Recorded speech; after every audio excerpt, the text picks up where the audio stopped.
ক্ষমতা পাওয়ার পরে নিজেকে সফল মনে করে, এই হলো মানুষের অভ্যাস। তাই তো ফারুক আজম ওমর রাদিয়াল্লাহু তাআলা আনহু বলেছেন, তোমরা ভুল করো না। আমি ওমর কি বলি শোনো, মানে তাজ্জা বিমাকানিহি ফালিয়ানজুর ইলা ফিরাউন ও মানে তাজ্জা বিমালিহি ফালিয়ানজুর ইলা কারুন ও মানে তাজ্জা বিনাসাবিহি ফালিয়ানজুর ইলা আবি লাহাব ইন্নামাল ইজ্জাতু বিত্তাকওয়া।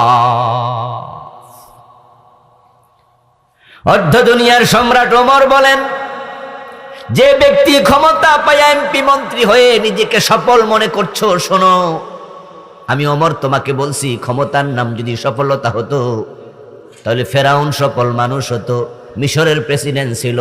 আপনারাই বলুন তো, ফেরাউন কি সফল না ব্যর্থ? ফেরাউন নামে পৃথিবীতে কোনো মানুষের নামটা পর্যন্ত খুঁজে পাওয়া যাবে না, এই নামটাকে পর্যন্ত মানুষ গালি মনে করে। কেউ যদি আপনারা কয়, এই মিয়া তুমি একটা ফেরাউন, খুশি হইবেন?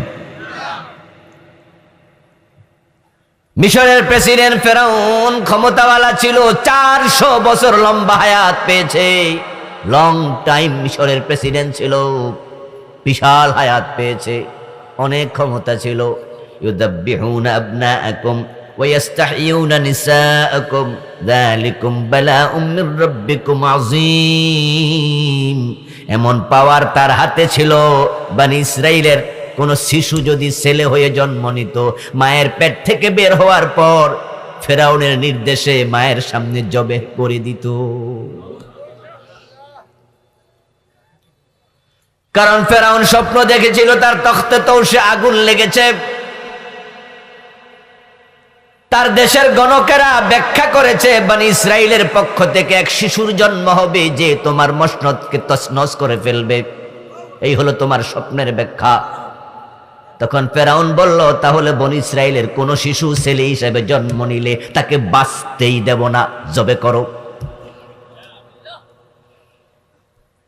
ওই দেশের সেনাবাহিনী, ওই দেশের পুলিশ বাহিনী, ওই দেশের প্রশাসনের লোকেরা কেউ বলে নাই, ও মিয়া ফেরাউন, এ ছোট ছোট বাচ্চাগুলার দোষ কি? নিষ্পাপ শিশু বাচ্চা মায়ের পেট থেকে মাত্র দুনিয়া আসলো, আমরা তাকে কেমনে জবে করি? নির্দোষ মানুষ, এমন আদেশ তুমি কেমনে দিলা?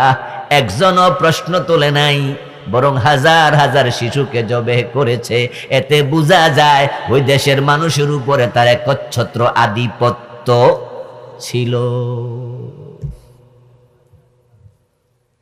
মানুষে যা বলেছে তৎকালীন লোকেরা তাই শুনতো। সে এক পর্যায়ে ঘোষণা করে ফেললো, আনা রাব্বুকুমুল আলা, আমি তোমাদের সবচেয়ে বড় খোদা। কি নাউজুবিল্লাহ পড়বেন না? কত বড় শয়তান, কত পাওয়ার পাইছে, পাইয়া সে বড় খোদা দাবি করে বসলো। আমার বন্ধু আধিপত্য ছিল, ক্ষমতাও ছিল, কিন্তু ক্ষমতা পাওয়ার পরেও ওই লোকটা দারুণভাবে ব্যর্থ। আল্লাহ তাকে সহ তার সৈন্যবাহিনী সহ সব বাহারে আহমারে সুবাইয়াত শেষ করে দিয়েছে। ওই ফেরাউনের লাশটা পৃথিবীর জমিনে এখনো আছে না নাই? ক্ষমতাওয়ালা সফল না, এটা বোঝানোর জন্য তার লাশ আল্লাহ পচতে দেয় নাই, গলতে দেয় নাই। কুরআন মাজিদে পাওয়া যায়, আল্লাহ তাআলা বলেছেন, আল-ইয়াউমা নুনাজ্জিকা বিবাদানিকা লিতাকুনা লিমান খালফাকা আয়া। ও ফিরাউন, তোরে পানিতে চুবাইয়া মারলাম, কিন্তু তার লাশটাকে আমি রেখে দিলাম। নুনাজ্জিকা বিবাদানিক, তোর বদনকে আমি নাজাত দিলাম। ৩১০০ বছর পানির মাঝে ভাসমান ছিল, পচে নাই, গলে নাই। সাগরে হাঙ্গর থাকে, তিমি মাছ থাকে, সে কিন্তু নীল নদে ডুবে নাই, ডুবেছে লোহিত সাগরে, বাহারে আহমারে। নীল নদের কথা যারা লিখেছে বলেছে তারা ভুল করে ফেলেছে। নীল নদ ছোট্ট একটা খালের মতো নদী। গেছিলেন কায়রো শহরের মাঝখান দিয়ে নীল নদ প্রবাহমান। আমিও কয়েক বছর আগে গিয়েছিলাম ফেরাউনকে একটু দেখে আসি, ওয়াজ যেহেতু করি দেখে শুনে করি। আমার কাছে মনে হয়েছে নীল নদের ওপাশে দাঁড়াইয়া এ পাশে শোয়েব আখতার যদি বল মারতো তাহলে চলেও হয়তো যাইতো, ওইটার মাঝে ডুববো কেমনে, কাব্বাইয়া তুইটা যাইতো। কোরআনে আল্লাহ তাআলা বলেছেন ওয়াইযা ফারাকনা বিকুমুল বাহার, আমি সমুদ্রের মাঝে রাস্তা বানাইছি। সুবহানাল্লাহ। বাহার মানে সমুদ্র, নাহার মানে নদী। নীল নদকে বলা হয় নাহারে নীল। আল্লাহ নহর বলেন, আল্লাহ বলেছে বাহার। বাহারুন মানে কি? সাগর। ওয়াদরিব বিআসাকাল বাহার, ও মূসা তোমার হাতের লাঠি দিয়ে সমুদ্রের মাঝে আঘাত করো। আঘাত করতে দেরি, 12টা রাস্তা হতে দেরি হয় নাই।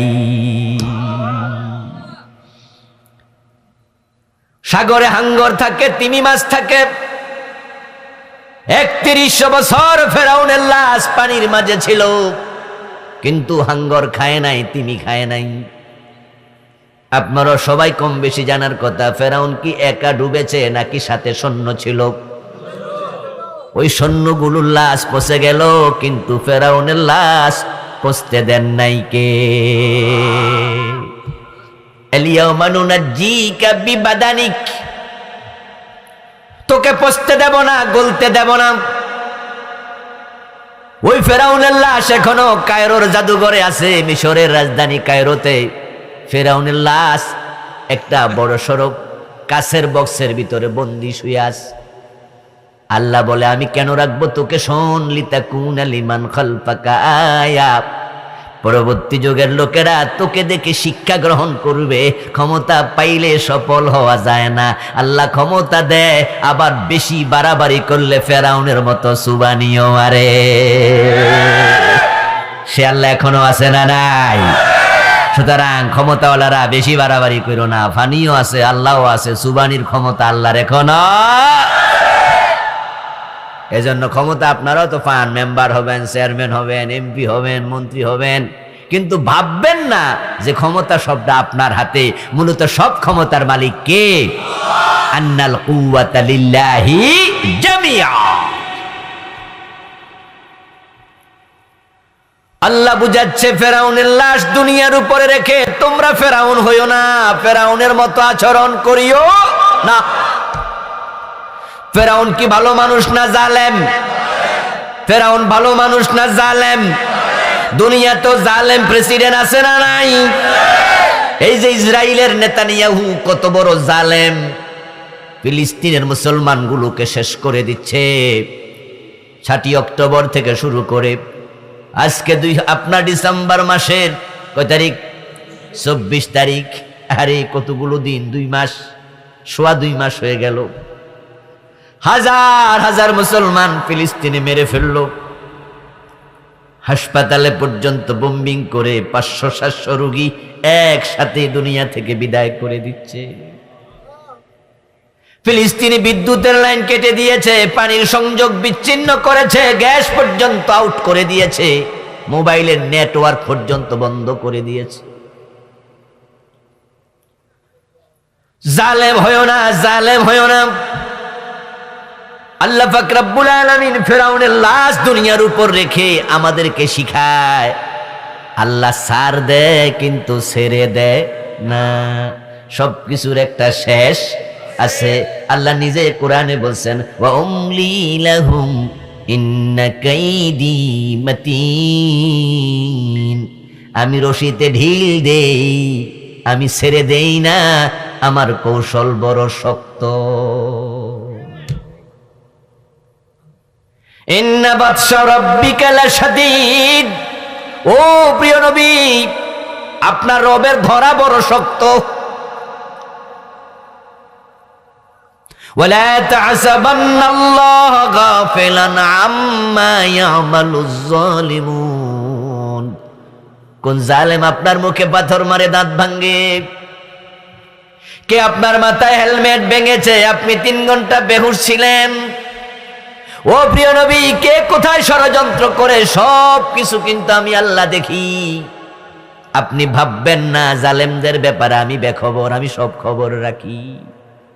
তবে আমি মাঝে মাঝে রশিতে ঢিল দেই। দুনিয়ায় নতুন করে কেউ ফেরাউন হতে যেও না। আমার প্রিয় ভাই, ফেরাউনকে আল্লাহ তাআলা যখন পানিতে চুবাইয়া মারে তখন ফেরাউনকে ঘুমে ছিল না সজাগ ছিল? ঘুমে না সজাগ? একা ছিল না সৈন্য ছিল? পদত্যাগ করেছে না ক্ষমতাও ছিল? আল্লাহ কি বুঝাইয়া দিল?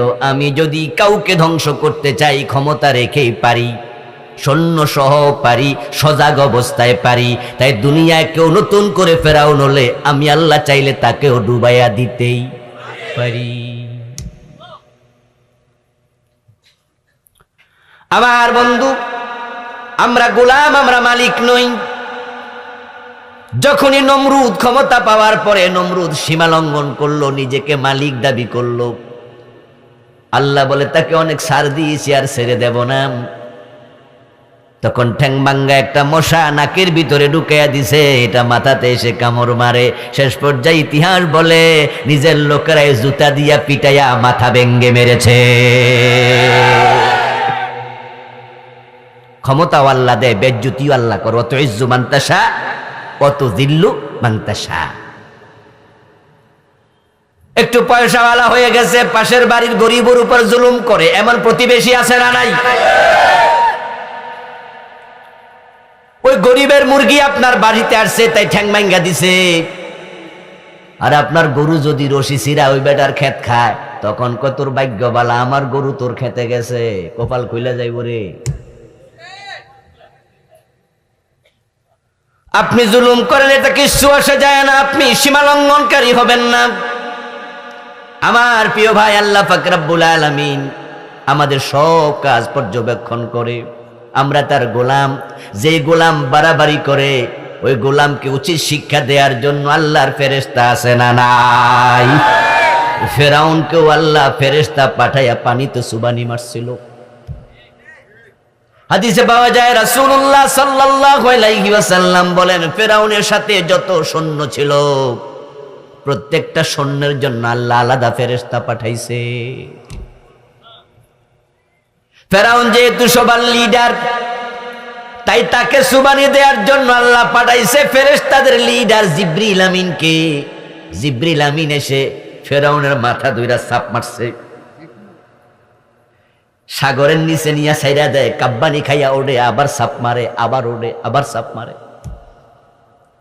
এক পর্যায়ে ফেরাউন দেখলো লক্ষণ তো বালা না, বেশি সাফাসাফি চলতেছে, পানি যা খাইছি পেটে আর জায়গা নাই। তখন ফেরাউন কয়, আমানতু আন্নাহু লা ইলাহা ইল্লাল্লাযী আমানাত বিহি বানু ইসরাঈল। আর সাবিস না রে, কে আমারে সাপস? আর সাবিস না, আমি ফেরাউন ঈমান এনে ফেলেছি। আমানতু আন্নাহু লা ইলাহা ইল্লাল্লাযী আমানাত বিহি বানু ইসরাঈল। বনি ইসরাইলের লোকেরা রাস্তা পাইয়া গেল, 12টা রাস্তা পার হইয়া তার ওই পাশে চলে গেল। আর মাঝখানে আমি ডুবতাছি, আবার কেডা সাহাবো মারে, আর মানিস না। বনি ইসরাইল যে আল্লাহরে মানে আমিও তারে মেনে নিলাম। জিবরিল আমিন আরো জোরে চাপ মারে, বেডা এখন বুঝি। ওয়ানা মিনাল মুসলিমিন। ফেরাউন এক পর্যায়ে কয়, আমি মুসলমান হয়ে গেলাম, ঈমান আনছি, তারপরও বিশ্বাস করস না, সাফ আবার মারস, যা মুসলমানই হইয়া গেলাম। কোরআনের আয়াত থেকে বলছি। ফেরাউন বলতেছে, আনা মিনাল মুসলিমিন, আমি মুসলমান। রাসূলুল্লাহ সাল্লাল্লাহু আলাইহি ওয়াসাল্লাম বলেন, তখন জিবরিল আমিন ফেরাউনের মাথার মাঝে চাপ দিয়া ধইরা একবারে সাগরের তলে চলে গেছে, আর এক হাত দিয়া সাগরের তলদেশ থেকে মাটি তুলে ফেরাউনের গালের ভিতর ঢুকাইয়া দিছে, যেন লা ইলাহা ইল্লাল্লাহ বলতে না পারে।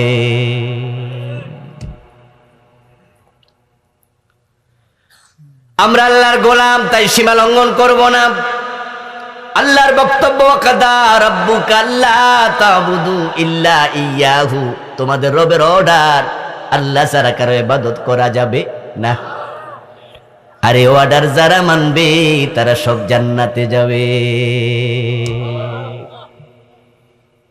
ইবাদতকারী যতজন হবে ততজনই আল্লাহর জান্নাত পাবে। সুবহানাল্লাহ পড়েন। তাই তো হাশরের ময়দানে আল্লাহ তাআলা জান্নাতে দেওয়ার আগে একটা ঘোষণা করবেন। ওই ঘোষণাটা কি আমার সাথে পড়ুন যারা পারেন। আল্লাহ তাআলা বলবেন ফাদখুলি ফি ইবাদি ওয়াদখুলি জান্নাতি। জান্নাত দেওয়ার আগে আল্লাহর বক্তব্য হলো ফাদখুলি ফি ইবাদি। দেখি ও হাশরের ময়দানের মানুষেরা, কে কে আমার গোলাম ছিলা, আমার ইবাদতকারী ছিলা, এখন তোমরা ইবাদতকারীর কাতারে সোজা হয়ে দাঁড়ায়া যাও। যারা ইবাদতকারী ছিল সবাই সোজা হয়ে দাঁড়াবে। এবার আল্লাহ বলবেন ওয়াদখুলি জান্নাতি, তোমরা জান্নাতে ঢোকো। মনে মনে কি ভাবছেন আমিও খারে যাবো? আল্লাহ যখন বলবে ইবাদতকারী কাতারে দাঁড়াও, আমিও যে দাঁড়াই যাবো, জান্নাত মিলে যাবে না। মোটেও তা নয়। কারণ হাশরের ময়দানে সব কিছু থাকবে কার নিয়ন্ত্রণে? ওয়াল আমরু ইয়াউমাইযিন লিল্লাহ। সেদিন সব কিছুর নিয়ন্ত্রণ থাকবে আল্লাহর অধীনে। যারা দুনিয়া আল্লাহর গোলামি করো নাই, তোমরা সেদিন চাইলেও সে কাতারে দাঁড়াতে পারবে না। রাসূলুল্লাহ সাল্লাল্লাহু আলাইহি ওয়াসাল্লামের একটি হাদিস শুনুন। আল্লাহর নিয়ন্ত্রণে যে সবকিছু থাকবে,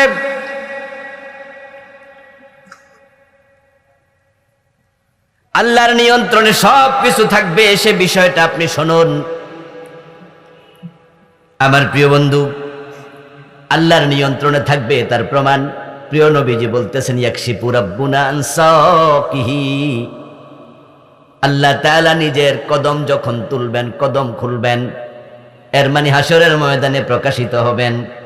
আল্লাহকে দেখার সাথে সাথে ইয়াসজুদু লাহু কুল্লু মুমিনিন ওয়া মুমিনা, সবগুলো মানুষ সিজদায় পড়ে যাবে। যত মুমিন নরনারী পৃথিবীতে ছিল, সব মুমিন নরনারী আল্লাহকে দেখার সাথে সাথে সিজদায় পড়বে। কেন? কারণ হলো এই যে আল্লাহকে 30 বছর, 40 বছর, 50 বছর সিজদা করছেন, এই 50 বছর আল্লাহকে দেখেছেন কয়বার? আমরা তো আল্লাহকে দেখিনি। মুসা নবী দেখতে চাইছিল, আল্লাহ দেখা দেয়নি। বরং তুর পাহাড়ে নবী মুসা আলাইহিস সালাম বলেছিলেন রব্বি আরিনি, ও আমার রব আমার একটু দর্শন দেন, দেখতে চাই আপনাকে। আল্লাহ কইলেন তারানি, আমাকে দেখা যায় না, তুমি আমারে চর্ম চোখে দেখতে পাবে না। মুসা আলাইহিস সালাম আল্লাহকে দেখতে চাইয়াও দেখতে পায়নি। এই যে আল্লাহকে 30, 40, 50, 80 বছর সিজদা করলেন, একবারও দেখলেন না। আল্লাহকে দেখার শখ মনের মাঝে আছে না নাই? فمن كان يرجو لقاء ربه فليعمل عملا صالحا ولا يشرك بعبادة ربه أحدا। আল্লাহ কো যারা আল্লাহর সাথে সাক্ষাৎ করতে চাও, আল্লাহকে দেখতে চাও, শুধু আল্লাহর ইবাদত করতে থাকো, কখনো আল্লাহর সাথে কাউকে শরীক বানাইও না। যারা শিরিক করবে না, শুধু আল্লাহর ইবাদত করবে, তারা আল্লাহকে নিজের চোখেই জান্নাতে দেখতে পাবে।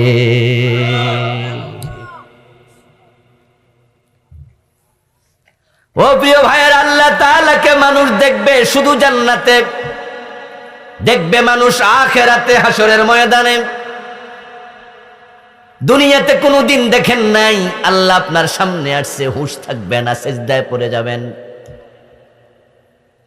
আল্লাহ তাআলা রাসূল বলছেন ফায়াসজুদুনা লাহু তাবিলা, তারা লম্বা সিজদা করবে, কোনো মানুষ মাথা উঠাতে চাইবে না। তাদেরকে সিজদায় যেতে দেখে হাশরের ময়দানে মানুষ, যারা ফাঁকিবাজ নামাজি, জোহর পরে, আসর পরে না, মাগরিব পরে, এশা পরে না, জুমা পরে, ওয়াক্তিয়া পরে না, এমন নামাজি বাংলাদেশে আসেনি? মোহনপুর ইউনিয়নে নাই?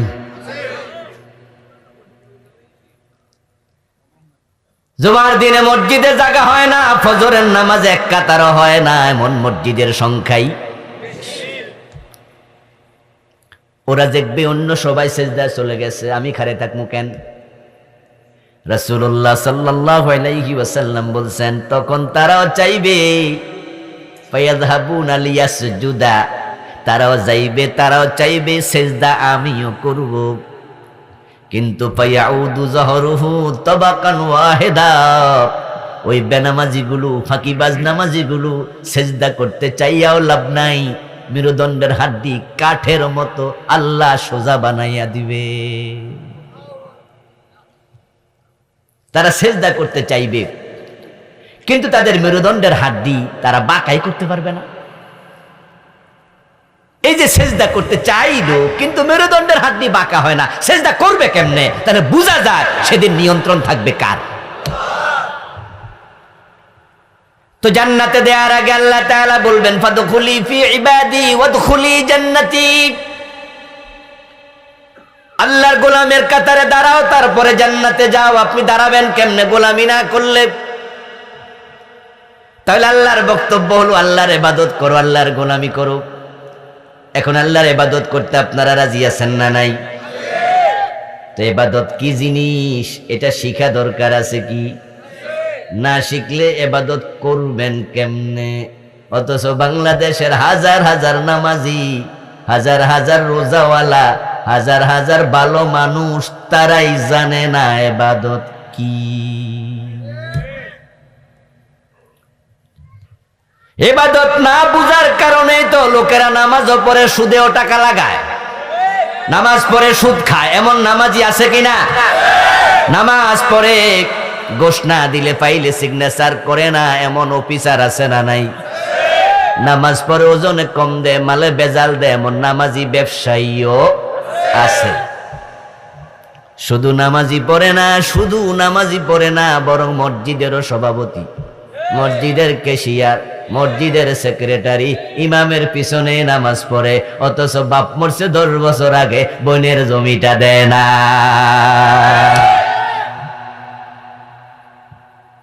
নিজের বোনের জমি নিজে দখল করে, সে তো বড় মাপের ডাকাত, সে তো বড় মাপের ডাকাত। আরে বোন যদি ইচ্ছা করে না নেয় তাহলে তার জবরদখল হলো না, কিন্তু বোনে চাইলেও দেয় না, এমন জালেম ভাইও।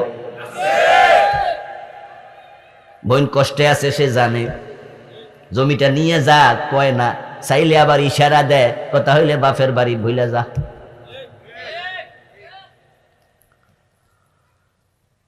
যদি আপনাদের এই এলাকায় বা উড়া গ্রামে কোনো ডাকাত থাকে, না থাকাই ভালো। যদি থাকে ডাকাত, নিজের এলাকায় ডাকাতি করে না, রাতের বেলা চুরি লইয়া খারাইছে রাস্তার মোড়ে। এখন বেড়া যদি এলাকার ডাকাইত হয় আর হেন দিয়ে আইতাছে, এখন মুখ টুক বাইন্দা যায় খারাইয়া কয় এ কি আছে দেন, তখন মুখের শব্দ শুনেই তো বুঝা লাইব, আরেকজন কইব কেডারে, আব্বাস নিরে, কি ঠিক না? আরে কণ্ঠের শব্দ শুনে তো বুঝবো, কি রে খোকন তুই নি ডাকাতি করস। এই জন্য যারা ডাকাতি করে তারা কিন্তু নিজের গ্রামে, আরে নিজের এলাকায়ও করে না, দূরে জায়গা। এই জন্য মানুষ বলে রাতের বেলায় যদি কোথাও নৌকা বাইন্দা একটু রেস্ট নাও, তাহলে ডাকাতের বাড়ির গাটলায় বাইন্দো, কারণ ডাকাতের বাড়ির গাটলা নিরাপদ। ডাকাত তো আর নিজের গাটলায় ডাকাতি করব? ডাকাত নিজের এলাকায় ডাকাতি করে না। তুমি তোমার বোনের জমি দেও না, ওই ডাকাতের সে তুমি ভালো না, আরো খারাপ। নিজের মায়ের পেটের বোনের সাথে ডাকাতি। ইবাদত না বুঝার কারণে মসজিদে নামাজ পড়ে, মসজিদের সভাপতিগিরি করে, এলাকার নেতাগিরি করে, বিচার করতে যাইয়া ওই নামাজি নেতা ঘোষ খাইয়া বিচারটা উল্টাইয়া দেয়, এমন নেতা বাংলাদেশে নাই। তবে দেবীর দ্বারে নাই, কারণ আমার শ্বশুরের এলাকা থাকবে কেমনে? এলাকার বদনামি করলে কেউ জামাই আমরা বদনামি করতে আইছি। ও প্রিয় ভাইয়ের, এই দেশে হাজার নেতা আছে যারা গরিবের প্রতি সুবিচার করে না, তারা পাইলে সুযোগ জুলুম শুরু করে দেয়। ও আপনি ইবাদত বুঝেন নাই, না বুঝার কারণে আপনি নামাজ পড়ে সুদে টাকা লাগাইতে পারেন, আপনার কলিজা কাঁপে না? রাসূলুল্লাহ সাল্লাল্লাহু আলাইহি ওয়াসাল্লাম বলেছেন, লিররিবা 73 বাবান আইসারুহা আইয়ানকিহুর রাজুলু উম্মাহু। প্রিয় নবীজি বলেছেন, সুদ খেলে 73টা গুনাহ হবে। সবচেয়ে ছোট গুনাহটা হলো নিজের মায়ের সাথে জিনা করা। তো তুমি নামাজি মায়ের সাথে জিনা করতেছো, কিসের নামাজি, কিসের ইবাদত? ইবাদতে বুঝো নাই। যদি কোনো মানুষ বিষ খায় মারা যায়, আমরা তা শুনে আফসোস করি, কামডা করলো কি? বিষ খেয়ে মরে গেল, কামডা করলো কি? কারণ সে এমন একটা কাম করে মারা গেছে যে অপরাধ থেকে তাওবা করার সুযোগ সে আর পায় নাই। বিষ খাইতে খাইতে মরছে, কবিরা গুনাহ করতে করতে মরলো, তাওবা করবো কেমনে? যে বেটা ফাঁসিতে ঝুলে মারা গেল, ও বেটা তাওবা করার সুযোগ পায় না। তাই কেউ ফাঁসিতে ঝুলে মারা গেছে শুনলাম, আমরা আফসোস করি, বলি উনি কামডা করলো কি? কারণ সে এমন একটা অপরাধ করছে যেটা করতে করতে মরে গেল, তাওবার সুযোগ নাই। এখন যার সুদে টাকা লাগানো অবস্থায় মৃত্যু হলো, সে নিজের মায়ের সাথে জিনা করতে করতে মরল।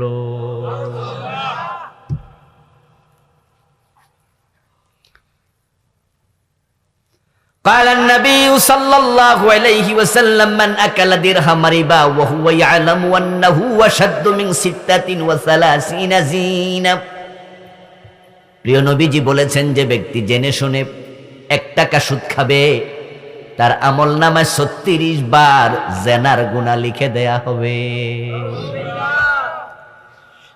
1 টাকা সুদ খেলে 36 বার জিনা, 100 টাকা সুদ খেলে 3600 বার জিনা, 1000 টাকা সুদ খেলে 36,000 বার জিনার গুনাহ হয়।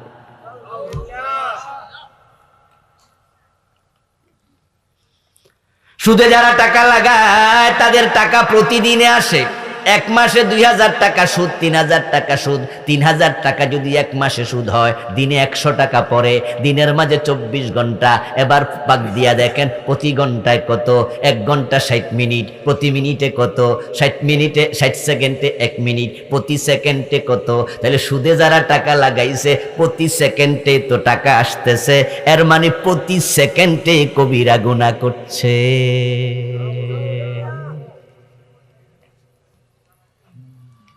1000 টাকা সুদ খাওয়া মানে 36,000 বার জিনা করা। যেই সমস্ত মেয়েরা টাকার বিনিময়ে ইজ্জত বিক্রি করে, তাদেরকে আমরা বলি পতিতা নারী, প্রস্টিটিউট। ওই নারীদেরকে দেখলে আমরা দারুণ ঘৃণা করি, জাহান্নামের কীট মনে করি। এমন মেয়ে মারা গেলে এলাকায় জানাজানি যদি থাকে, মেয়েটা চরিত্রহীন, পতিতা। ওই মরলে তার জানাজার নামাজ পর্যন্ত লোকেরা পড়তে রাজি হয় না। ভদ্রলোকেরা শুইনা কয়, হের আবার কিসের জানাজা, যা কুত্তার মতো খাদাইয়া দে। পতিতার ছেলে মেয়ে বড় হলে বিয়ে দিতে পারে না, ভদ্রলোকেরা বিয়ে করায় না, কয় জারজ, বাবার ঠিক নাই, থুতুমার তাকে। ও প্রিয় ভাই, যে পতিতাকে আপনি ঘৃণা করলেন, জাহান্নামের কীট মনে করলেন, থুতু দিতে চাইলেন, তার সন্তানকে জারজ বললেন, ওই পতিতাও তো 36,000 বার জিনা করার বয়স পায় নাই।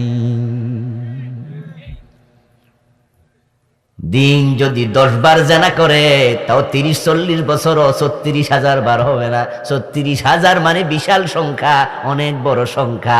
আর আপনি 1000 টাকা সুদ খেলেন, ইমামের পিছনে দাঁড়াইলেন, 36,000 বার জিনাকারী, তোমার নামাজ পড়া লাভটা কি?